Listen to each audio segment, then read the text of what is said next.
Olá, bem-vindos a mais um episódio do Auto Hubcast. Hoje a gente vai falar um pouco sobre um tema que afeta todos nós de uma forma muito direta, que muitas vezes a gente não estuda, não aprende, que é sobre finanças. E especialmente na vida do médico, esse é um calo, porque a gente aprende a ganhar dinheiro, aprende a trabalhar, porém não aprende muito bem a cuidar desse dinheiro e a investir. Esse episódio chega para você em parceria com a Audionic Aparelhos Auditivos, centro de referência em tratamento auditivo, com foco em tecnologia de ponta e compromisso com o cuidado. Perfeito. E para essa conversa, a gente trouxe uma pessoa que entende profundamente disso. Estamos aqui com Arthur Lemos, sócio fundador da Empreender Dinheiro. Sim. E seja muito bem-vindo, Arthur. Muito feliz pelo convite, né? Temos uma missão que é falar de um assunto extremamente relevante para a vida de todos nós. E que se deixasse eu passaria o dia inteiro aqui falando, mas eu estou feliz por vocês terem feito essa provocação, porque de fato eu acho que até do ponto de vista do propósito e técnico profissional, você consegue ser um profissional melhor, um médico melhor, se você tiver uma boa gestão do seu patrimônio e das suas finanças. Então vai ser um prazer contribuir aqui de uma forma. Joia. Então, para começar um pouquinho, Arthur, conta pra gente como foi essa tua trajetória, quando é que você começou a gostar de falar sobre dinheiro e quando é que você percebeu que isso poderia ser um propósito na tua vida e modificar as pessoas aí com essa abordagem? Muito bom. Eu tenho um cheque do meu pai, que a minha mãe teve a inteligência de não descontar o cheque, ela guardou o cheque e me deu o dinheiro. Meu presente de 13 anos, que era assim, tinha escrito, né? Isso aqui é para você começar a sua tão prometida poupança, né? Então eu não lembro disso, né? Eu não lembro dele me dando, não lembro mais, e tinha 13 anos, mas o fato que eu não lembro, mas eu já tinha essa relação de gostar do assunto desde muito novo, segundo os meus pais e também a minha memória, já no ensino médio eu me interessava pelo assunto, a minha faculdade foi de administração com ênfase em finanças, então sempre foi uma coisa que eu me interessei. E por algumas observações que eu tive, né? Eu tenho 2 irmãos, e os 2 com uma diferença grande de idade, um 8 anos e outro 16 anos mais velho. E a gente brinca que lá em casa houveram gerações, era como se fossem famílias diferentes, porque do ponto de vista financeiro, os meus pais mudaram muito, né? Quando se conheceram, eram muito pobres os 2, ascenderam socialmente através do empreendedorismo, e a educação que eu tive, por exemplo, foi muito privilegiada comparada dos meus irmãos. Então eu escutava essas comparações, né? E eu via coisas interessantes também, que era os meus pais que vieram de baixo, né? Eles tinham uma ótima relação e brigavam pouco, pelo menos na minha frente, mas quando brigavam por dinheiro, né? Eu, na minha percepção de mundo, entendia que eu fazia parte de uma família classe média alta. Sendo que depois que eu fiquei mais velho, eu percebi que tem uma classe aí que não é reconhecida, que é a classe alta média, né? Por quê? Porque a minha família, eu na minha infância, na minha adolescência, tinha uma renda alta, mas com as mesmas preocupações, as insônias que na percepção popular permeiam a classe média. Uhum. Então a gente hoje, né, eu trabalho com finanças, faço isso há mais de uma década e eu tenho muito prazer, para mim é um propósito, Pamela, como você comentou, ajudar as pessoas financeiramente. Acaba que por fazer gestão de patrimônio e ajudarem as pessoas a construir patrimônio, a gente acaba atraindo famílias alta renda, né? Mas eu já transitei em tudo que você puder imaginar, né? Escola pública, privada, em favela, em sala de reunião só para diretor de multinacional, empresa pequena, empresa grande, multinacional, para falar de educação financeira em vários formatos, né? E aí, por isso que eu comento, é uma coisa que pode melhorar a vida de todo mundo. Como que eu chego enquanto profissional? Eu sempre tive essa afinidade e começo por uma coincidência do destino de um amigo próximo. Fui trabalhar numa empresa de consultoria financeira, depois fui trabalhar numa empresa de consultoria financeira que tinha um porte mundial, que é a Deloitte. Fui trabalhar nos Estados Unidos, sendo que até então mais voltado para finanças corporativas, Uhum. né? Que na nossa comparação aqui é a gestão do consultório, não é a gestão das finanças para o meu próprio patrimônio. Quando eu fui trabalhar na Deloitte nos Estados Unidos, eu já gostava do assunto de investimentos, eu estudava para mim, e eu percebi que a forma como as pessoas lá recebiam aconselhamento financeiro era muito diferente do que se falava aqui no Brasil. Uhum. Na época, a gente tinha um fenômeno em ascensão, que era o fenômeno da desbancarização. protagonizado pela XP, mas que contou com outras corretoras de valores independentes também, que é aquele fluxo de migração da pessoa física de tirar o dinheiro exclusivamente do bancão e levar para as corretoras. Então, voltei, né, encurtando um pouco a história, pedi demissão, comecei a empreender na área, e aí foram vários anos construindo um ecossistema, né, que é a Empreender Dinheiro, hoje organizada num grupo empresarial, para conseguir oferecer para o nosso cliente final essa mesma experiência do que eles lá fora chamam de wealth planning, né, que não é o assessor de investimento, nem o corretor de seguro, não é o profissional que trata de um tema específico, né? O wealth planning tem uma abordagem holística, né? É o planejamento e execução do plano para que você construa patrimônio, né? Então a gente fez isso na Empreender Dinheiro e, para fechar, como consequência, né, de fazer isso, outros profissionais consultores no Brasil disseram assim, pô, isso é diferente, eu queria poder fazer isso também, como é que faz? E aí nasce a outra empresa, que é a Tech Finance, que é uma plataforma para consultores financeiros independentes. Tem um pouco mais de 2.000 consultores hoje espalhados pelo Brasil. Então, é isso aí. No meio do caminho, muitas histórias pessoais, porque finanças volta, para você falar de planejamento financeiro, você tem que falar de vida, né? Faz todo sentido. Então, é um pouco disso. E agora que a gente conhece um pouco quem é Arthur, me conta assim, quando tu trabalha com clientes médicos especificamente, você nota um perfil financeiro, existe realmente algumas dificuldades que são comuns mais aos médicos ou não? Eu acho que tem um desafio maior, né? Mas eu gostaria de fazer um pouco de justiça também para os nossos amigos médicos, né? Porque é muito confortável para alguém de finanças, né? E a audiência que está acompanhando aqui, a gente está se conhecendo agora, né? Mas eu não estou nem com aquele estereótipo com a armadura do mercado financeiro falando inglês aqui, né? Então estou desarmado. Mas é muito confortável para um profissional que vive de finanças, estuda finanças toda a sua vida, virar e falar, nossa, como os médicos são bagunçados, eles não entendem de dinheiro, né? Tem um outro lado, uma outra forma de enxergar essa realidade, talvez, que ainda bem que o médico não entende de dinheiro, ele tem que entender de medicina, né? Então, assim, e não é uma coisa exclusiva dos médicos, né? Então, assim, quantos engenheiros não são clientes nossos? Engenheiro, né? Então, em tese, é uma pessoa muito analítica, né? Que entende de processo, que gosta de números e é absolutamente descontrolada financeiramente, ou que não seja, ela não entende do mercado de investimentos, que são coisas diferentes, né? Então, não é só com o médico. Agora, por que eu entendo que o médico tem um desafio maior? Porque ele reúne uma série de atributos que, de fato, faz com que a boa gestão do dinheiro seja um desafio, assim, seja improvável, né? Então, vamos lá. Primeiro, eu tenho muito tempo de sacrifício envolvido. Quando eu começo a ganhar dinheiro, eu tenho uma sensação de compensação que me toma e eu quero compensar, de fato, todo aquele período de formação, de estudo, de residência, etc. Sem ganhar dinheiro. Né? Sem ganhar dinheiro. Né? Inclusive, tem vários estudos que mostram isso, né? Pessoas que eram muito pobres quando ascendem socialmente, e eu vi isso dentro de casa, né? Meu pai era muito exagerado, muito exagerado. Um comentário rápido, que ele era assim, gostava de um sapato, vou comprar dois sapatos pretos sociais, tamanho 40, iguais. Aí disse, pai, por que você está levando dois? Quem tem dois tem um, quem tem um tem nenhum. Mas o que era isso? Era ainda uma coisa que ficou, né? E aí ele chegou no ápice de comprar 2 carros pretos iguais na Ford. Né? Não conheço ninguém que chegou nesse ponto. Né? Então, tem um comportamento estranho aqui, mas tem um autor que eu gosto muito chamado Morgan Housel, que é o novo Pai Rico, Pai Pobre, se a gente pudesse colocar na literatura de finanças pessoais, que ele diz isso, ninguém é maluco. Então, quando você coloca os óculos, né, da realidade daquela pessoa, você começa a entender o porquê daquelas decisões. Não é deliberadamente que um médico diz assim, pô, eu quero tomar decisões financeiras para prejudicar a minha vida. Não é assim que funciona.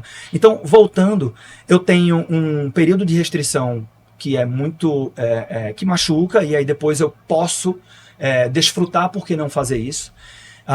Do ponto de vista da percepção social, eu tenho todos os meus amigos que estão comprando um carro novo, estão comprando um apartamento, que se vestem muito bem, que fazem viagens, então isso traz uma pressão social para que eu faça isso também, né? E é científico, né? O Robert Cialdini, ele conseguiu defender cientificamente que o que ele chama de consensus lá nos Estados Unidos, que é uma espécie de prova social aqui, isso acontece de fato. Então, se todo mundo está indo por esse caminho, eu deveria fazer também.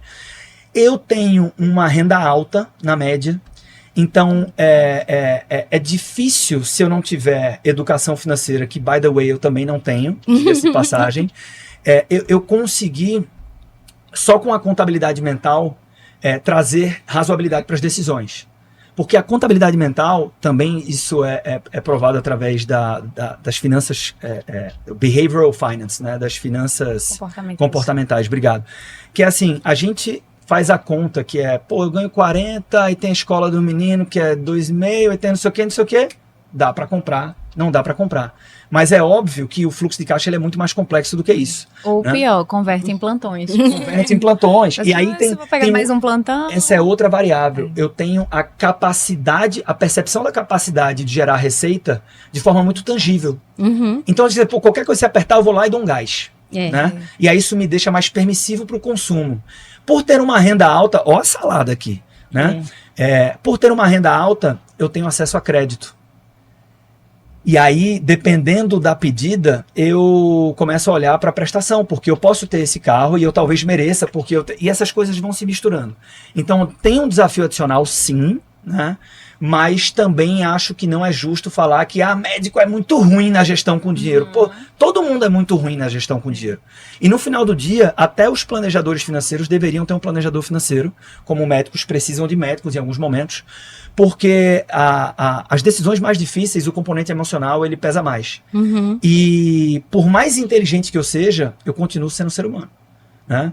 Então, é um pouco disso. É difícil para todo mundo, não é só para os médicos, mas os médicos têm essas particularidades que fazem com que a coisa seja quase explosiva. Eu ia perguntar justamente por isso, porque até no começo do livro Pai Rico, Pai Pobre, né, como tu citou, ele começa comparando o pai rico e o pai pobre, e os dois têm uma renda alta, mas não é o que faz deles ricos ou pobres. Eles ainda não tinham se tornado pobres ou ricos. E aí falava que apesar da renda alta, o pai pobre vivia naquela corrida dos ratos, com dívidas, etc. E o pai rico, por ter uma mentalidade rica, ele virou um dos caras mais ricos do Havaí, etc. E aí isso me pegou muito, porque eu acho que talvez todo mundo, assim, não tem acesso à educação financeira fácil na família nem na escola. Só que os médicos chamam a atenção porque eles têm uma renda alta, de forma geral, né? E aí acaba que chama mais a atenção se é uma pessoa que vira endividada, né? Assim, acaba que não consegue construir patrimônio. E é super comum, e tem dois problemas aí, que é subaproveitar a possibilidade de ter a maior riqueza que o dinheiro pode nos propor, que é a liberdade de tempo. Né? Então, se eu permaneço tomando decisões ineficientes, eu vou seguir um escravo com algema de ouro, num carro de luxo, mais um escravo. E vocês conhecem muito mais exemplos do que eu. Né? Vocês veem isso todos os dias.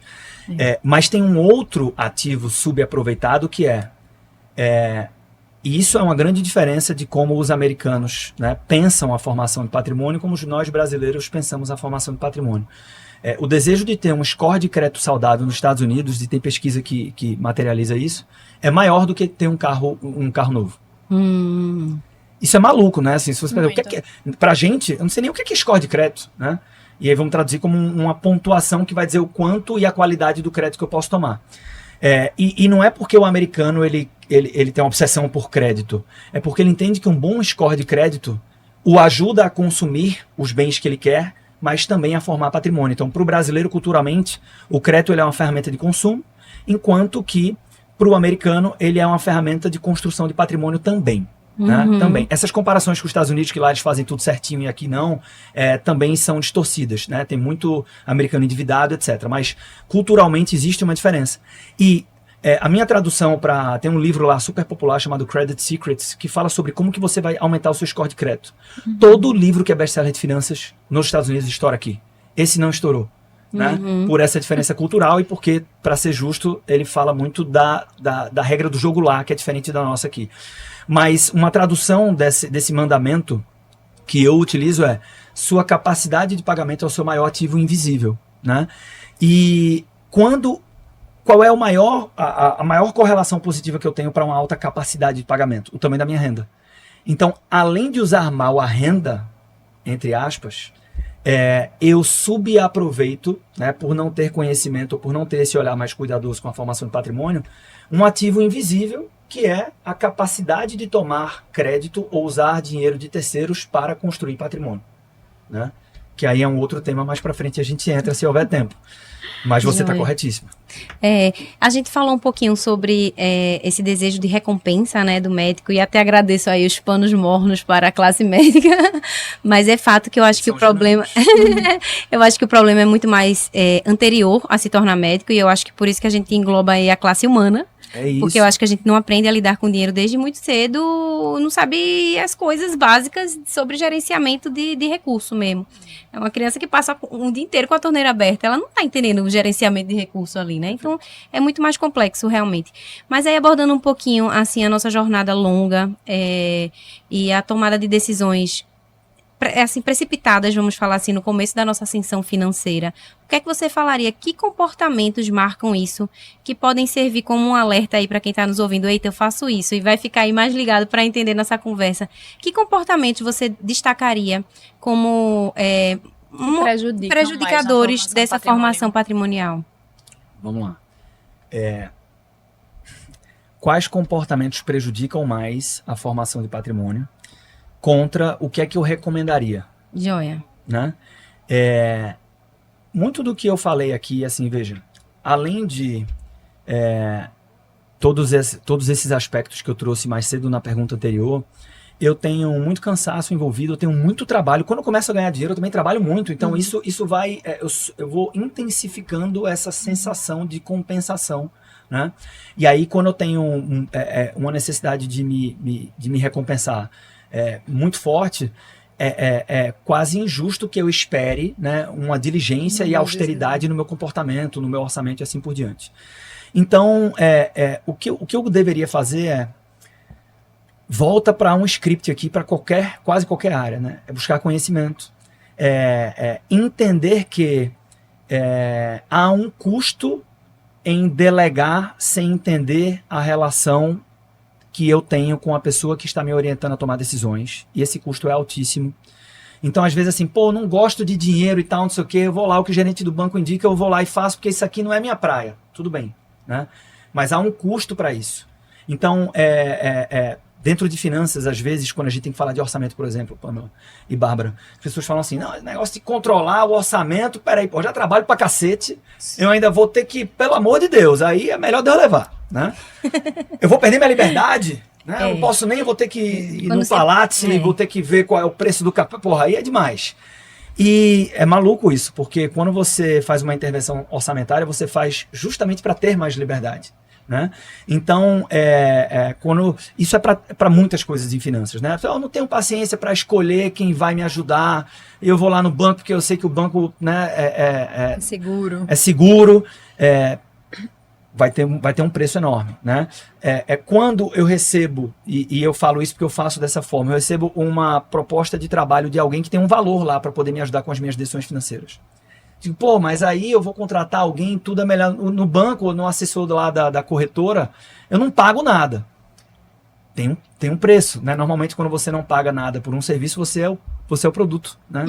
E isso custa caríssimo, inclusive numa relação que não tem transparência, porque eu não sei como é que ele ou ela que está me aconselhando a tomar decisões financeiras é remunerado ou remunerada, isso custa caro, porque não tem como ter confiança numa relação que não tem transparência, né? Sim. Então, buscar conhecimento, reconhecer essa fragilidade.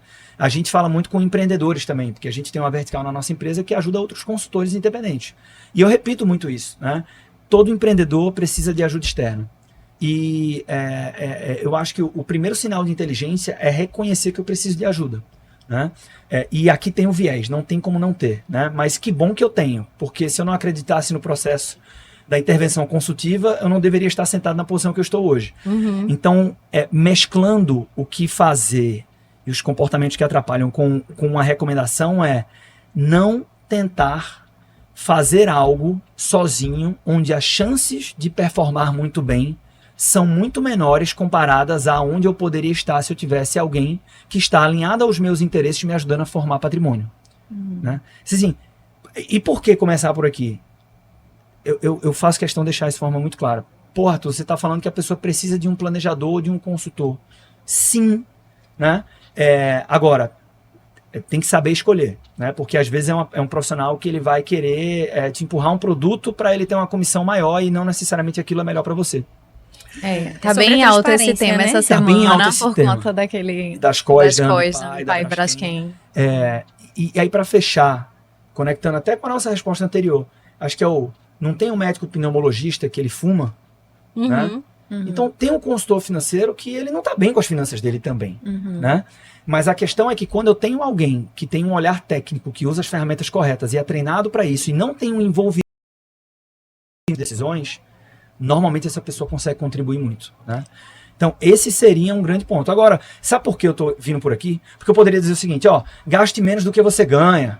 Reflita antes de comprar alguma coisa. Pense, eu posso, eu quero, tem que ser agora, né? Essas regras de bolso. Guarde 10%. Nada disso funciona. Tem em finanças comportamentais um economista comportamental chamado George Lowenstein, e ele fala da lacuna de empatia quente-frio. Que é assim, veja, não tem segredo em fazer o básico da boa gestão financeira, né? Não precisa alguém chegar e falar o seguinte, você deveria gastar menos do que você ganha, né? A gente fala, tem uma frase maravilhosa, eu sempre repito, porque eu gosto muito dela, que é de outro cientista comportamental, que diz assim, as pessoas prometem poupar para a aposentadoria, mas torram dinheiro nas férias.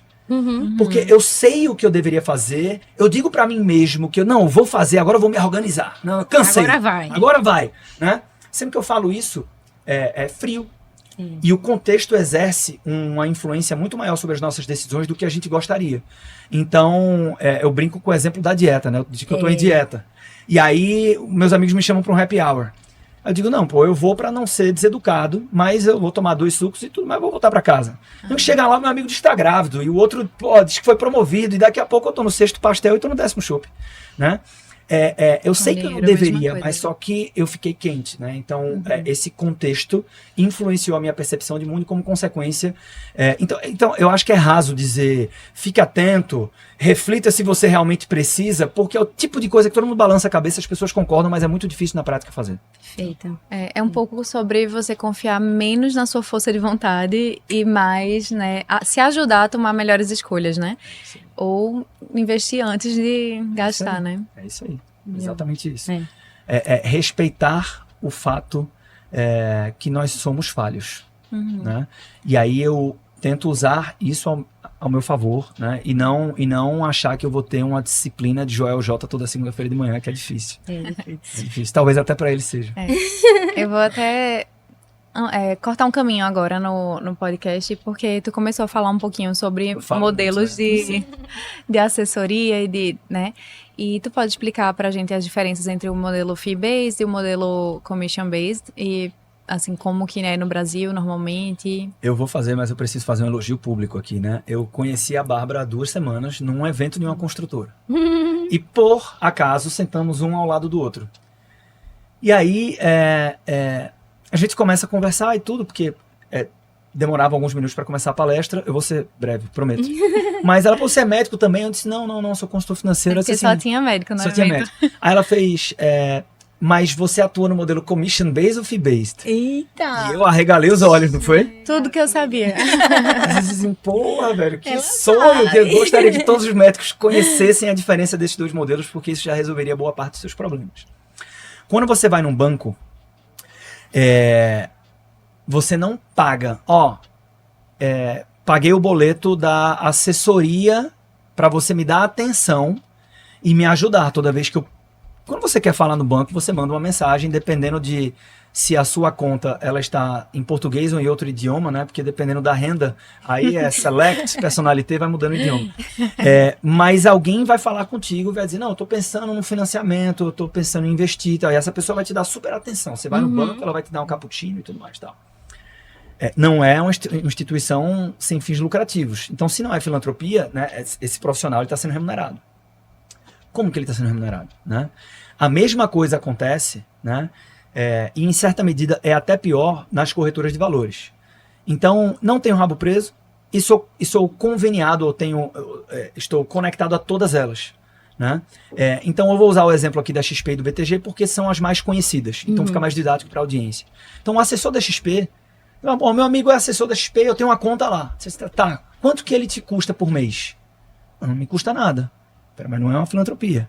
Né? E nem tem que ser, porque é um profissional, Sim. também tem filhos, tem que pagar a Sim. escola e tá tudo certo. O problema começa na falta de transparência e o segundo é no desalinhamento dos interesses. Então o modelo comissionado é, como que a gente remunera essa cadeia, não só esse profissional? Toda vez que eu invisto ou que eu contrato um produto financeiro, pode ser uma previdência, pode ser um seguro, pode ser um crédito, um pedaço do dinheiro vai para ele ou para ela. Que pedaço do dinheiro? Aí a gente faz uma simulação e acontece dessa forma, tá? Eu tenho 100 mil reais. E aí eu liguei pro meu gerente, pro meu assessor, e disse assim, pô, tô na correria aqui, um plantão e outro. Além de não entender, não tenho tempo. Né? Mas, pô, onde que tá bom para investir agora? E ele disse, ó, sou conservador, normalmente também é isso, né? Quero alguma coisa, se eu precisar, eu posso pegar o dinheiro rápido. E ele falou, tem isso aqui que é 105% do CDI, né? Ou que a taxa de rentabilidade vai ser X% ao mês, tá? E aí tem vários produtos de investimentos diferentes e isso pode ser comunicado de forma diferente. Mas o fato é o seguinte, 105% do CDI parece bom, 105% de alguma coisa, então ok, eu coloco o dinheiro lá. Sendo que, qual é a taxa real? A taxa real é 115. E eu tomo um spread, eu deveria estar sendo remunerado 115, né? Sendo que eu recebo 105, eu recebo 103, eu recebo 100, eu recebo... Não. E isso é uma questão estrutural do modelo. Então, toda vez que você não sabe quanto você paga para receber o aconselhamento financeiro, a remuneração desse profissional, que é o seu ponto de contato, e da cadeia para trás se dá através das comissões a partir de tudo que você faz quando você movimenta seu dinheiro. Qual é o problema disso? Há uma correlação entre quanto pior o produto, maior é a comissão que esse produto tem que pagar para que ele consiga ser distribuído. Então, quando você liga para o seu gerente do banco ou para o seu assessor de investimentos, a tela do computador está virada para ele. Aí ele fala, doutora Pamela, tem esse produto que é maravilhoso, para não sei o quê. Mas tem um círculo vermelho lá que é comissão, 3% do valor que a doutora Pamela investir. Por isso que a comunicação com o seu assessor, com o seu gerente, se você pegar o seu WhatsApp, você vai ver que ela é toda pautada por rentabilidade, retorno, ganância, produto, X% do CDI, rentabilidade, oferta exclusiva, só hoje, vai encerrar. Né? Para quê? Para que você fique girando o patrimônio, comprando e vendendo, e toda vez que você faz isso, você paga mais comissão. Fechando. E geralmente paga imposto e assim você também... E assim vai, né? Tem vários seu... estudos também que mostram que na formação de uma carteira previdenciária, muitas vezes a melhor coisa que você pode fazer é não fazer nada. Deixar parado, né? Eu já vi também um estudo nos Estados Unidos de alguns dos melhores investidores eram pessoas que morreram. Exatamente. Ou que, enfim, pararam de girar a carteira e aí... Isso aí. Sendo que aí, no mercado financeiro tem uma expressão que é o morning call. Né? O mercado financeiro adora falar inglês, by the way. E aí, e aí o mercado financeiro, o que é o morning call? Não, vamos falar aqui como é que tá o cenário macro e tal, junta todos os assessores, né? Essa é a visão que as pessoas têm.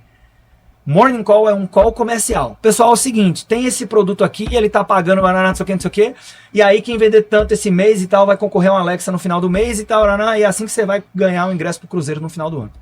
Né? Então, outra correlação duríssima é o seguinte, se um assessor de investimentos subir num palco no final do ano, num evento para ser reconhecido como um dos melhores do escritório, né, ou da corretora de valores, há uma enorme probabilidade que para poder chegar lá ele teve que prejudicar o patrimônio de muitas famílias. Né? Porque ele teve que bater as metas, e as metas estão estruturadas em cima de campanhas de produtos que são melhores para a organização. Então é isso. E esse é o modelo mais prevalente no Brasil, né? Disparadamente, né? Disparadamente. Então, ousaria dizer que se a gente tiver a representação da audiência com a representação da população, 98% das pessoas que estão nos ouvindo tem o seu...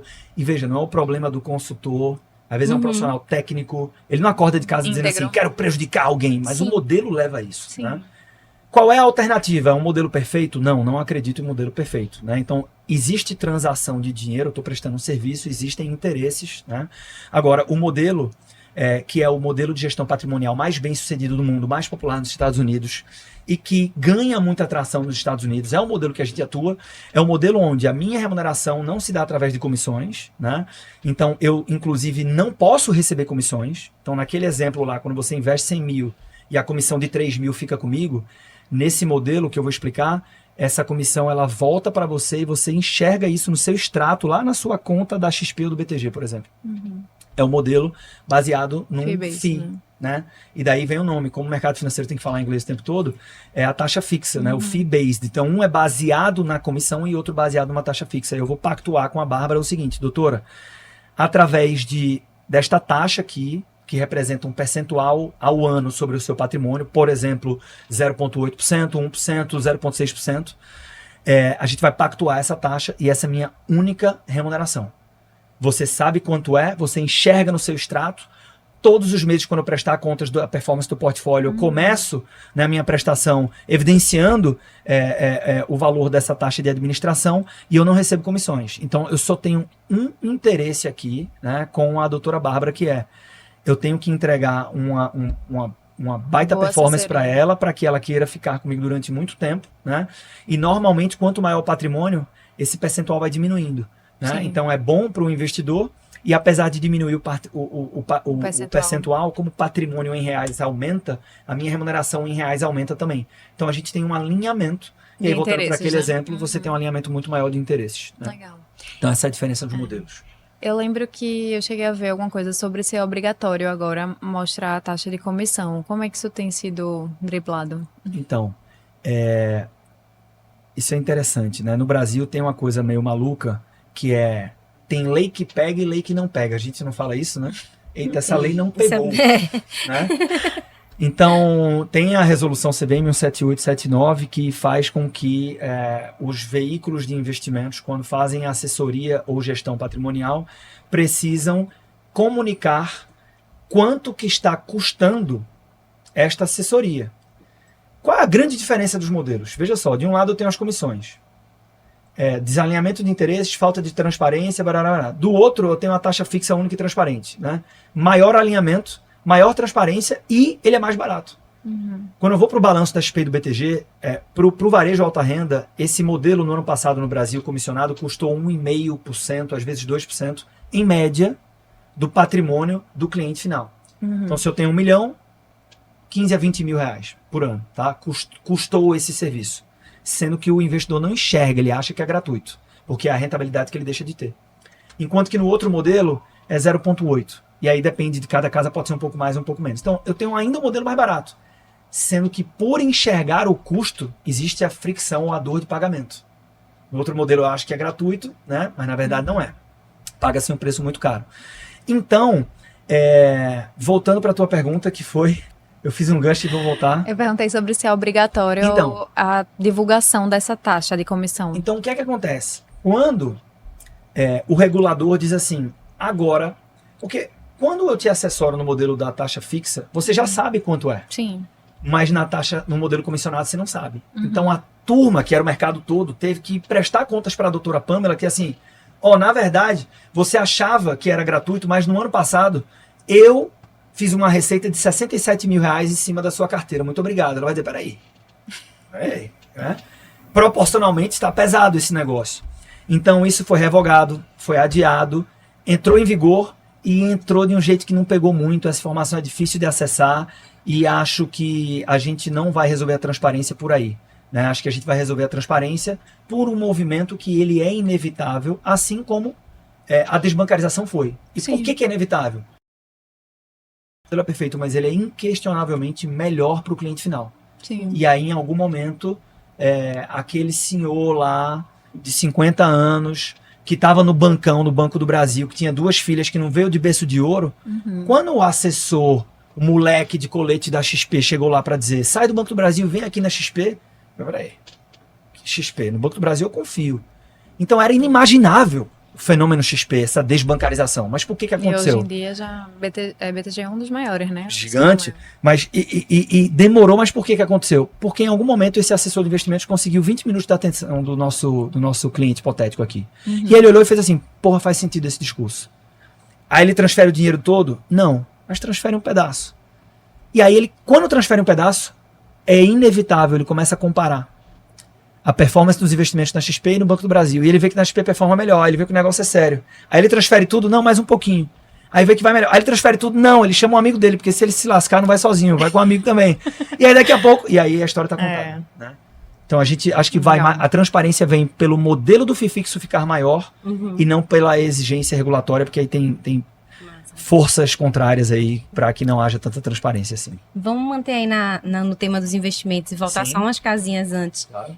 Sabendo que a gente tem uma infinidade de opções e possibilidades, né? Como é que o médico ele pode entender as diferentes classes de ativos aí, renda fixa, variável, fundos, e escolher isso diante do momento de carreira que ele está? Ótimo. Beleza. Eu tenho viés. Né? Então, eu realmente acredito que o médico ele deve buscar conhecimento sobre este assunto, mas ele não tem que entender, muito menos escolher. A melhor coisa que o médico pode fazer para a formação do patrimônio dele é ser um médico melhor. Trabalhar e ganhar dinheiro. Ganhar mais. Ganhar dinheiro, fazer especialização na sua área. Exato. Ganhar bem, ser reconhecido. Exato. Então, assim, e isso é assim, óbvio que quanto mais patrimônio eu tenho, né, inevitavelmente eu vou ter um interesse maior pelo assunto, né? Vai custar mais caro errar, mas isso também depende, né? Porque se eu tomo decisões muito erradas no começo da minha jornada profissional, às vezes isso custa muito tempo para reparar, enfim. Então eu não acho que ele tem que entender, né? Mas faz bem, até para selecionar um bom consultor financeiro. Eu ia trazer esse ponto, porque às vezes, tudo bem, ele não precisa saber e escolher, mas eu acho que ter uma conversa e entender, ter um pouco de autonomia é sempre bem-vindo. Até quando a gente está atendendo um paciente e ele entende o que você está fazendo, 100%. Aquela relação fica bem equilibrada. Então, acho que vale entender, não necessariamente manejar. Claro. Mas assim, é maluco isso, né? Tem muito, e eu não, essa eu não tenho explicação. Tem muito médico que se apaixona por finanças e quer virar day trader e ficar operando de madrugada e tal. Assim, são os anestesistas. Provavelmente. Brincadeira, espero não ser cancelada. Mas, e tudo bem, assim, eu tenho consultores financeiros que são clientes meus, né, na nossa plataforma, que são certificados gestores profissionais, que fazem gestão de patrimônio. Inclusive, esse que me veio à cabeça agora é anestesista. Eles têm um perfil. Então, assim, médico se apaixonou por finanças a ponto de estudar muito e daqui a pouco começa a trabalhar com isso. Né?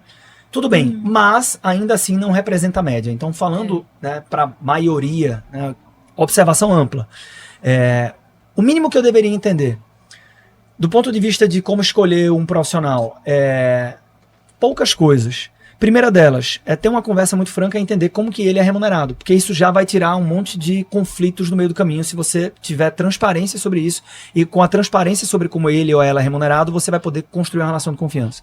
E segunda coisa, isso não é mandatório, mas esse é o modelo que eu acredito, que eu atuo e que eu aprendi lá nos Estados Unidos. O profissional independente, ele vai inevitavelmente conseguir te servir melhor ao longo da sua vida. O que é ser independente? É quando ele não representa com exclusividade nenhuma instituição financeira. Então, assim, eu tenho uma seguradora maravilhosa. Qualquer uma. Prudential, MetLife, Icatu, posso falar aqui, certo? Qualquer uma delas. Então, enquanto instituição, você tem uma instituição de reputação inquestionável. Né? Agora, se eu só posso representar uma instituição, vamos lá, por maior que seja a instituição, isso serve para banco, isso serve para seguradora, isso serve para corretora de investimentos, nenhuma delas é imbatível e vai ter sempre os melhores produtos para todos os perfis de cliente. Então, para o profissional que só trabalha com consórcio, a resposta para tudo é consórcio. Para o corretor de seguros da Prudential, a resposta de tudo é Prudential. E assim vai. Para o assessor da XP, sendo que às vezes a melhor solução de seguro para você não está na Prudential e para ela está. Então, o profissional independente, ele está conectado a todas elas. E ele é remunerado pelo cliente. Então, essas duas coisas já ajudam muito, né? Entender se é um profissional independente e como que ele é remunerado. Se o alinhamento é da taxa fixa ou se é comissionado. Fiz isso, 2 checks aqui, eu já vou, né? Tem alguém para me amparar nesse processo que vai me ajudar muito mais do que a média. E do ponto de vista de entender mesmo de finanças, falando de investimentos, tentar... A internet, assim, é irreversível esse processo, né? Cada vez mais o conhecimento está lá. Nós estamos aqui agora produzindo conteúdo para as redes sociais, sendo que você tem o problema da infobesidade. Como é que o produtor de conteúdo resolve isso? Chamando atenção, né? Então, como é que eu chamo a atenção? Usando gatilhos persuasivos, sendo exagerado. Falando em rentabilidade. Falando em rentabilidade, né? Então, falando que tem um investimento secreto, pouco conhecido, parará, não sei o quê. Este mercado que poucos brasileiros e tal. Leilão de imóveis. E aí o cara que... E aí, olha como a independência é importante. Leilão é um instrumento fantástico, consórcio pode fazer sentido, investir no exterior é bom, Bitcoin pode fazer sentido, mas para o cara que só vive de Bitcoin ou de vender curso de Bitcoin, ou o cara que trabalha só com consórcio, a resposta dele sempre vai ser essa. O cara que só trabalha com leilão... Então, por isso o profissional independente ele tem tanto valor. Onde que eu estou querendo chegar? É reconhecer que não tem bala de prata, não tem atalho, não tem um método pouco conhecido, que poucos brasileiros que... Não tem isso, né? Então, o que é uma boa carteira de investimentos? Ela é uma carteira diversificada, né? Eu não tenho que saber comprar mais barato que todo mundo. Eu não tenho que comprar pelo melhor preço, eu tenho que comprar por bons preços. Eu tenho que fazer bons negócios, não necessariamente os melhores negócios, com consistência, com constância, né? Numa carteira diversificada. Tem pelo menos 2 formas clássicas de você fazer uma diversificação. E aí tem um outro tema também, né? Mas é isso, tentar parar de encontrar a bala de prata, né? E entender que esse é um trabalho de construção associado com a minha renda ativa, que é de onde vem o dinheiro de fato. Eu vou até complementar, assim, né? Resguardar da minha falta de conhecimento no assunto, mas é que não existe uma solução única para todas as pessoas. Então, você tem que considerar os vínculos que você tem. Por exemplo, você é uma pessoa que tem 3 vínculos, 2 concursos, tem uma renda extremamente estável, tem uma situação financeira, de repente, de marido, de família, etc., muito estável. Talvez você possa ser um pouquinho mais... agressivo, né? Assim, mais arriscado nos seus investimentos. E o contrário também existe. Uma pessoa que já empreende na sua atividade principal, talvez deva ter uma carteira mais conservadora, né? Eu acho que quando a gente fala em investimentos, eu acho que Arthur traz um pouco disso, é que a gente também tem que pensar em finanças de uma forma mais ampla. Não é só investir melhor, é também alinhar isso com seus outros projetos, né? Assim, tanto com a forma que você vai gastar, como a forma que você vai se proteger, seja um seguro, uma previdência. É isso aí. E por isso que, eu não sei se foi nos bastidores, eu já tinha começado, uma das nossas máximas lá na Empreender Dinheiro é para falar de planejamento financeiro tem que falar de vida. Não tem como. Porque até esses perfis, a gente entende que o cara que é empreendedor e tal, e a outra pessoa que ela tem mais estabilidade, ela talvez possa, nos investimentos, se expor a ativos mais voláteis, já que ela tem tanta estabilidade. Mas veja, esta mesma profissional que tem estabilidade, eu esqueci o exemplo exato, mas o que ela quer da vida, assim? Ela quer largar tudo isso e empreender? É uma coisa. Ou então ou não, ela quer perpetuar isso, porque tem reunião. As pessoas buscam um planejador financeiro, um consultor patrimonial, como a gente se coloca. Eu quero que renda mais, sempre tem que render mais, né? Sendo que não tem almoço grátis. Então, a expectativa maior de retorno normalmente vem acompanhada de uma tolerância ou uma adesão maior ao risco. E tem reuniões que a gente tem que convencer o cliente a descontratar o seguro porque ele não precisa. Sim. Ou a desalavancar o patrimônio dele. Ou a gente tem que trazer essa carteira para um perfil menos arriscado, porque você já está aposentado, você só não sabia, você só não fez a conta. Então ele não precisa desse risco adicional. Que sonho deve ser essa reunião. E assim, por fim, um exemplo mais extremo, mas só para ser didático, né? Imagina que eu viro para um cliente meu e combino com ele que ele vai torrar todas as reservas da vida dele nos próximos 90 dias. Né? E você faz essa expressão facial falando assim, como assim? Né? Não faz nenhum sentido. Aonde está querendo chegar? Mas e se ele teve um diagnóstico que ele tem 4 meses de vida? Entendi. Muda tudo. Muda tudo. Eu não sei o que é certo e errado aqui, mas percebe que é complexo? Né? Então a educação financeira, ela é um movimento, uma iniciativa que traz benefícios coletivos. Quando eu cuido bem dos meus recursos, eu estou sendo um provedor melhor, né? Mas é um processo individual. Sempre um processo individual.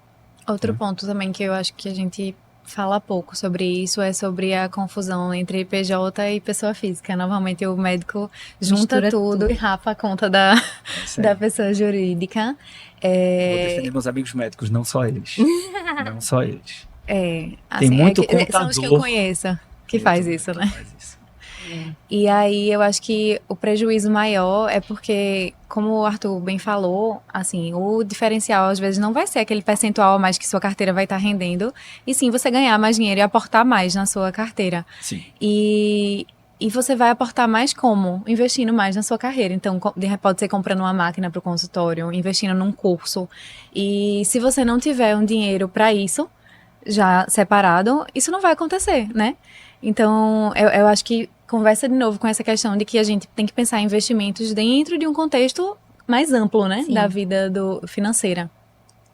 E veja, e ainda assim, ou não vai acontecer, mas muitas vezes vai, porque eu tenho uma estrutura familiar que pode me ajudar, mas eu até não tenho, mas eu tenho acesso a crédito, sendo que isso vai empilhando, e crédito no Brasil custa caro, né? E eu não tenho organização para lidar bem com esse crédito, ou então eu até consigo, mas uma decisão que deveria me fazer muito bem, que porra, que massa, eu vou participar desse curso, ela tem tanto empilhamento emocional, porque eu tô tão apertado que isso aqui eu trato como uma bala de prata, que eu tenho que sair muito diferente que eu não consigo nem aproveitar o curso. Sim. Então, como fazer essa gestão? Poderíamos passar bastante tempo aqui só falando de gestão financeira empresarial, que é finanças corporativas, minha época lá da Deloitte. Mas tem uma coisa que ajuda muito, que eu tenho que fazer uma análise do fluxo de caixa. Então, isso é bem mais complexo do que as pessoas dizem, né? Que as pessoas falam assim, o equivalente a falar, é só gastar menos do que você ganha. Sendo que assim como o nosso orçamento, na verdade, ele é um fluxo de caixa. Assim como a empresa tem o seu fluxo de caixa. Então, às vezes eu não entendo, que eu digo, mas eu faturei 20 mil e precisei entrar um cheque especial no dia 25. Né? E só gastei 15. Então, como é que eu faturo 20 e gasto 15 e não tem dinheiro? Na pessoa física também, eu ganho 40 mil, né? E gastei 36 e entrei no cheque especial e acabou o dinheiro. Por quê? Porque a peça orçamentária é mais complexa do que nós gostaríamos. Existem decisões que eu tomei no passado que impactam hoje a minha capacidade de poupança de consumo, que eu usei crédito. E tem decisões que eu tomo hoje que impactam no futuro e tudo isso se entrelaça. Né? Então, com a empresa é a mesma coisa. Tem empresa que quebra quando aumenta muito o faturamento, que é o que a gente chama de efeito tesoura, porque eu estou faturando 50 mil, mas no dia que eu faturo 200, no mês que eu faturo 200, eu preciso investir em capital de giro. E eu não sabia disso, e eu me enfoco.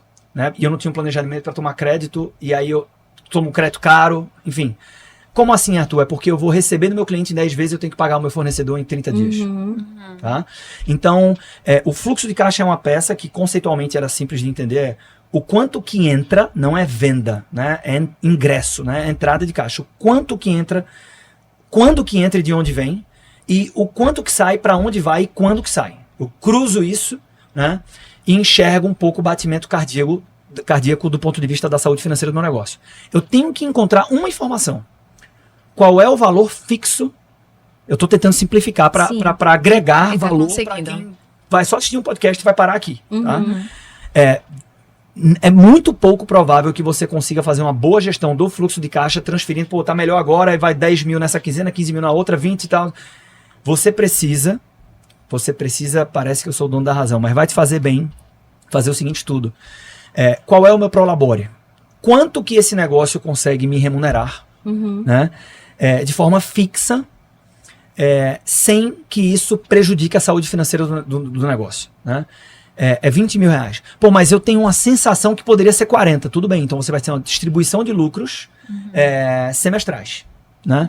Legal. E aí você corre o risco de errar muito menos aqui, né?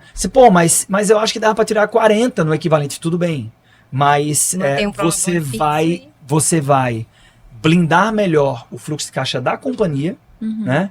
E o seu, porque no final do ano, se eu receber R$1 milhão de forma equivalente todos os meses, R$83 mil por mês, eu acho que é isso, né? Ou se eu receber 50 mil por mês, que dá 600 e duas distribuições de 200 mil, eu vou errar menos, né? Agora, óbvio, eu ainda posso errar bastante quando eu receber esse super bônus lá na frente. Mas eu blindei a empresa, né? E é dela que vem. Então, é isso, é difícil você ir na temperatura, dizendo, não tá mais, tá melhor esse mês e tal, por quê? Porque essa é uma peça complexa. Então, eu respeito isso, encontro qual é o valor mínimo que não atrapalha a empresa, que talvez não seja o ótimo para mim, mas eu corrijo isso em distribuições periódicas, né? E o valor através do qual eu topo investir nesse consultório. Encarar também como isso, né? Um investimento para que essa empresa cresça. Sim. Se você é sócio, ela crescer vai te fazer bem. Legal. E nesse contexto, vale a pena ter um contador especializado em saúde, nesse ramo? Você acha o que sobre essas ideias? Eu não tenho tanto conhecimento de causa, né? Eu sempre gosto do posicionamento de nicho, porque eu acho que tem dores específicas. Então, lá, por exemplo, na ED, a gente não faz isso, né? A consultoria para a empresa. A gente só faz a consultoria patrimonial para pessoa física, para familiar. Né? Mas por uma, talvez coincidência, por uma admiração, a gente percebeu com o tempo que a maioria dos nossos clientes são médicos e empresários. Né? Médicos e empresários. Então a gente foi naturalmente, por lidar com muitos médicos e empresários, entendendo as dores únicas e específicas que médicos e empresários enfrentam. Então, se uma empresa de contabilidade se propõe a atuar no nicho médico, eu imagino que ela vai entender oportunidades que existem ali dentro da contabilidade do consultório que outras contabilidades demorem mais para enxergar.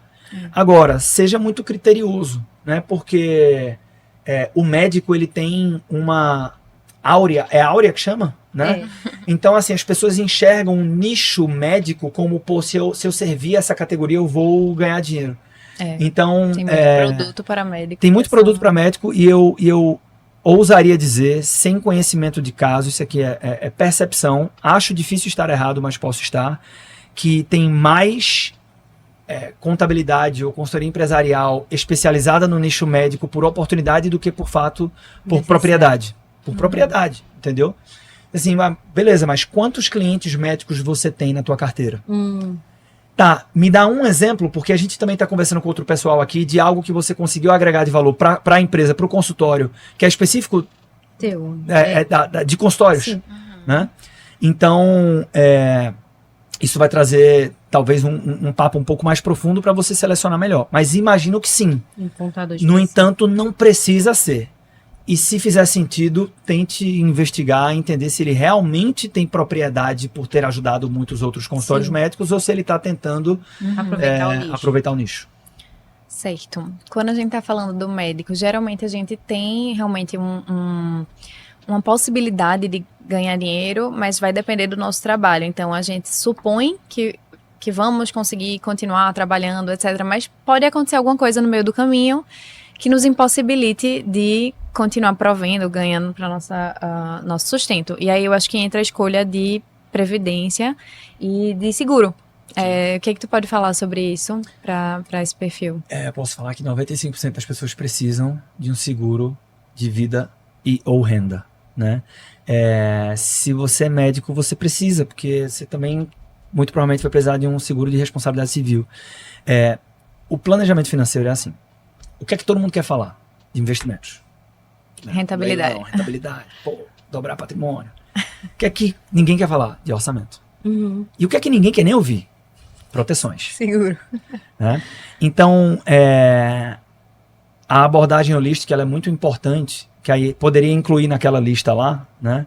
Que não adianta eu ter um super plano de... Eu investir super bem e na hora que eu tenho um evento improvável, mas de alto impacto, eu não ter a proteção necessária, e isso me leva ao risco da ruína. Né? Então, no processo de formação patrimonial, matematicamente, a desvalorização do patrimônio custa muito caro. Imagina que eu tenho 100 mil reais, né? e houve um evento que impactou meu portfólio e eu tive uma desvalorização do meu patrimônio de 50%. Então, eu saí de 100 para 50 mil. Desvalorização de 50%.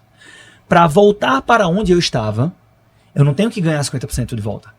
Porque 50% sobre 50 mil, que é o meu novo patrimônio, é 25. Eu vou para 75 mil e não para 100 mil, que era a posição que eu estava. Para voltar para 100 mil, eu preciso ter uma valorização de 100. Eu tenho que dobrar. Né? Então, é como se fosse um malabarista, né, num circo. A gente olha para aquilo, se admira, mas a gente sabe que embaixo tem uma rede de proteção. Quando eu estou formando patrimônio, eu posso ser a pessoa mais inteligente do mundo, eu posso ter dado a sorte de ir para o lançamento imobiliário do melhor produto do planeta, e nem sempre é assim, mas eu vou entender que e talvez até seja, e comprei na hora certa e tal, e houve um evento altamente improvável, mas que este é um evento de alto impacto. No mercado financeiro a gente chama de um cisne negro. Então a gente tem que se proteger desses eventos, e a gente faz isso através dos instrumentos de proteções, que classicamente são seguros de vida, renda e previdência. Então, para mim tem que ter, né? Tem que contratar de uma forma com um profissional independente, não tem que nada, né? Mas, se possível, contrate com... Você recomendaria? Eu recomendaria, e porque faço dessa forma e acredito, com alguém que vai fazer um leilão para você. Então, vai identificar... Imparcial, né? Vai identificar as necessidades de proteção que você tem, que são diferentes das minhas, que são diferentes da Bárbara. E uma apólice de seguro nada mais é do que o preço de cada cobertura somada. Então, o seguro de carro fica fácil de entender. É o seguro de perda total, com danos contra terceiros, com incêndio e tal. Soma aquilo, dá o valor da apólice. É porque nem para todos os seguros pode ser feito dessa forma, né? Muito bem, doutora Bárbara. Então, com apólices veiculares não pode. Eu tenho que contratar tudo numa única seguradora. Mas seguro de vida e renda pode. Né? Então, eu posso desmembrar todas as proteções que você precisa e contrato uma proteção na Prudential, outra na Icatu, outra na Sul América. Isso é possível. E quando eu faço isso gera uma economia tremenda, né? Tremenda. E o seguro de vida é um produto longevo. Então eu carrego ele por muito tempo. Quando a gente compara a economia nas contratações feitas dessa forma, elas são assim, de números que são assustadores, né? 200, 300, 400, 500 mil reais de economia para contratar a mesma proteção. Né? O que é que eu estou fazendo? Eu estou colocando a competição no mercado de seguros em favor da minha família, né? Sim, Me colocando em primeiro lugar. Então, tem que ter, e custa muito menos do que as pessoas imaginam do que custa. Né? Então, eu acho que eu sei que o tempo está acabando, que eu vi ali, né? Mas é isso. Não se preocupem. E um bom planejador financeiro ou planejador patrimonial, ele tem algumas características. Uma delas é que ele não vai ter nenhum problema em falar da forma como ele é remunerado, e a segunda é que ele não vai falar só sobre um tema, né? Porque, de novo, não adianta ter um super seguro de vida, né? Que acontece muito. Por mérito comercial de alguns corretores de seguros, e eu não estou formando patrimônio, então daqui a pouco eu estou. Pois é. Né? Então, mas também não adianta formar patrimônio e estar exposto. Não adianta. É uma equação complexa, realmente. Não adianta ter todo o planejamento bem feito ali, e daqui a pouco eu entro num financiamento maluco e assumo uma prestação que vai atrapalhar a minha vida. Então, a construção de patrimônio, ela está amparada nas características únicas daquela vida, daquela família, que são muitas. A vida é complexa e a gente tem que tratar como. Então, uma resposta um pouco mais completa aqui. Antes de acabar, eu queria perguntar um pouquinho. Quando tu falou do Cisne Negro, era aquele autor, né? Nassim Taleb. E aí, falando um pouco sobre estratégia Barbell, tu podia explicar um pouquinho o que é isso e como vocês usam na hora de alocar patrimônio, assim, alocar ativos na carteira? Posso.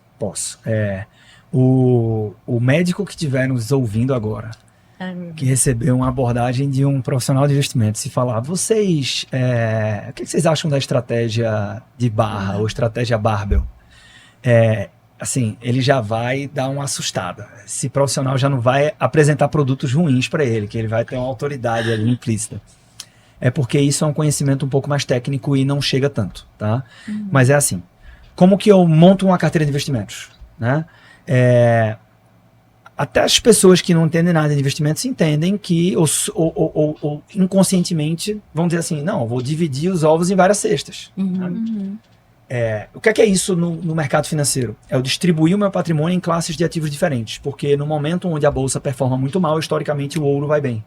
Então, eu não tento, dado que o mundo é um ambiente complexo, eu não tento acertar. Assim, isso é muito contraintuitivo. Quem foi o cara que mais ganhou dinheiro no mercado financeiro na última década? É o cara que lá em 2014 pegou o patrimônio da família toda e colocou em Bitcoin. Ninguém ganhou mais dinheiro que esse cara. Faz sentido. E o Daniel Kahneman é um prêmio Nobel de Economia, ele diz assim, você tem que avaliar a decisão de investimentos no momento que ela é tomada. Apesar de ter ganhado mais dinheiro do que todo mundo, esse cara foi um imbecil. Extremamente irresponsável.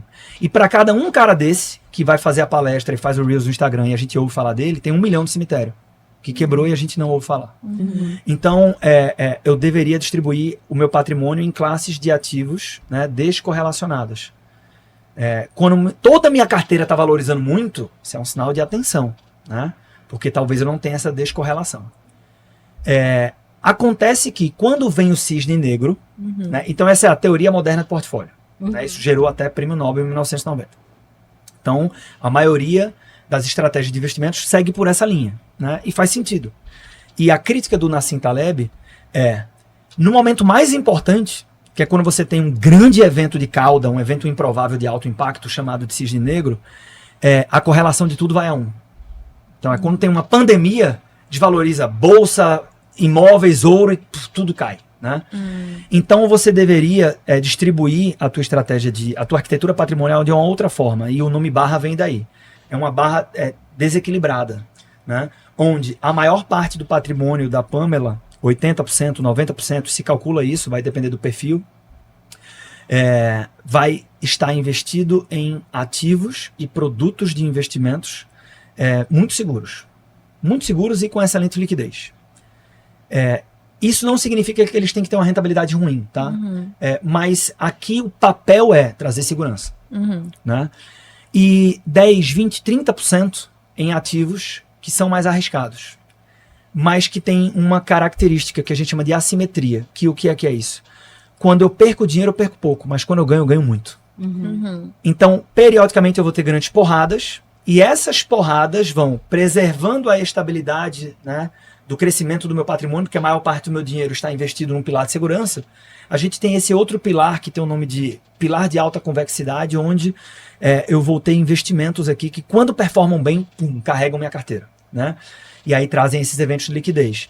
Tem várias formas diferentes de fazer isso, mas as mais adequadas para quem não respira do mercado financeiro, quem não é trader, por exemplo, que é o caso dos médicos, é investindo diretamente em ativos reais, né? Então aqui que entram os leilões, as incorporações, investimento em usina, etc. Quando você combina essas coisas, você matematicamente tem uma probabilidade de contar uma história mais feliz lá na frente. Massa. Essa é um pouco a estratégia de barra. Só antes da gente passar para os finalmente, viu, Adalto? Só um minutinho. Só mais uma pergunta para quem quer começar e dar um primeiro passo hoje aí, que está nos ouvindo. Eu queria pedir, assim, 3 passos que você acha que essa pessoa poderia iniciar essa caminhada aí. Acho que o primeiro deles é buscar conhecimento, tá? E aí tem formas diferentes de fazer isso.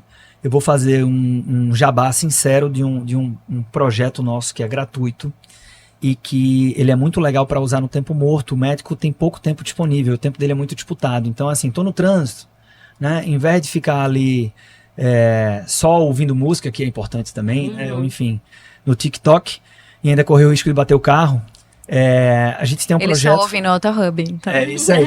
Estão ouvindo o AutoHub. E uma outra alternativa agora... O episódio da semana do AutoHub. O Clube do Livro. Clube do Livro ED, né? No Spotify tá como ED Podcasts, né? ED Podcast, perdão. Então é um Clube do Livro onde eu leio lá na íntegra, não é audiobook, não é resumo, né? Eu leio na íntegra os principais livros de investimentos, de finanças e alguns de negócios também, então muito útil para quem tem consultório, por exemplo. E aí tem desde os mais clássicos a alguns menos conhecidos, né? Desde Pai Rico, Pai Pobre, Segredos da Mente Milionária, a títulos fantásticos como, por exemplo, o Almanac do Naval Ravikant, o Nudge, que fala de finanças comportamentais, que são títulos menos conhecidos, mas muito bons. A gente lê na íntegra e vai comentando, né? Então, ED Podcast, tá lá. Então é buscar conhecimento e aí cada um vai entender qual é o valor do curso que vai comprar, se vai fazer curso, se vai seguir alguém no Instagram, mas o Clube do Livro, ele... E a gente bebe da fonte, né? Eu gosto do resumo, mas o autor não escreveu 250 páginas à toa, né? Então a gente vai lá na íntegra e dá para consumir isso no tempo morto. Joia. São 3. Eram 3. São 3. Tá faltando a terceira. Buscar conhecimento. Buscar conhecimento, né? Buscar um planejador financeiro, né? Me coloco à disposição, todo o time da Empreender Dinheiro, mas buscar um planejador financeiro, eu acho que ajuda muito no início da jornada, no meio da jornada. Putz, eu já fiz muita besteira, tudo bem, nunca é tarde. E o terceiro é buscar clareza sobre a sua situação atual, né? Então, E aonde você quer chegar também, né? E aí, daqui a pouco, isso está junto com o planejador ali, né? Mas essa reflexão, ela é muito importante porque ela dá o direcionamento do que é que eu preciso fazer, o que não preciso fazer. Isso é para mim, isso não é para mim. E é libertador, inclusive. Porque quando você entende que você não precisa ser esse cara que vai acertar no melhor fundo imobiliário, aí vem aquela comunicação que joga abaixo de falar essas 3 microempresas que são desconhecidas com potencial de quintuplicar. Pô, isso não é para mim. Ótimo, então não preciso nem gastar meu tempo lendo isso aqui. Né? Mas a clareza do status quo pelo desafio de tempo, por desconhecimento, porque ninguém me trouxe esse conhecimento e tá tudo bem, por toda essa confusão, esse barulho, né? Cada vez mais o Instagram, as pessoas que falam de investimentos é uma grande feira. Eu não quero encarar a parada, né? Eu não quero realmente parar para entender. É isso, eu tô mal da minha coluna e eu tô postergando um diagnóstico real por quanto tempo, né? É verdade. Sim. É humano. E com finanças não é diferente. Ligação, né? Assim, que, assim, a pior coisa que você pode fazer, se você estiver ganhando muito dinheiro, se está sobrando dinheiro, ou se você está muito endividado ou endividada, é não encarar o status quo, né? Então, buscar um bom diagnóstico. E aqui, por isso que eu disse que tem uma interseção, né? Quem é que pode me ajudar com esse diagnóstico? Provavelmente é um planejador financeiro. Mas o diagnóstico não representa contratar um planejador financeiro, tá? Mas um bom diagnóstico, a gente pode criar até um código, então a turma me procura lá nas redes sociais, mas um bom diagnóstico, ele vai dar clareza de, putz, tudo bem que eu estou numa fase de construção, estou trabalhando, mas isso aqui não dá para ignorar. Joia. Muito bom, né? Legal. Livro? Tem algum que você indica para a pessoa começar? Tenho. A Psicologia Financeira. A Psicologia Financeira. Esse eu ainda não li, mas está na... Esse na cara, ele acho que lançou em 2020 por ali, né? É um autor americano, um cara jovem chamado Morgan Housel. Tive o prazer de tê-lo em eventos que a gente organizou. E ele conseguiu fazer um negócio inimaginável, que é, depois de que todo mundo já havia escrito tudo, ele foi lá e escreveu melhor. E ele é muito bom. Por quê? E ele mesmo disse isso, assim. Ele consegue explicar conceitos da área financeira contando histórias. E trazendo exemplos de outras áreas. Inclusive, ele usa muito exemplos de biologia, da própria medicina, de pessoas que não são experts em investimentos, mas que tomaram decisões muito inteligentes. Então, baita livro e está lá no Clube do Livro também. Tá? A Psicologia Financeira é muito difícil não gostar. Legal. A gente pode até deixar, acho que um link aqui na descrição do episódio para quem quiser contatar Arthur e a Empreender Dinheiro. Pode contratar, se fez sentido, vamos criar esse link, contatar, mas eu ia falar do contato.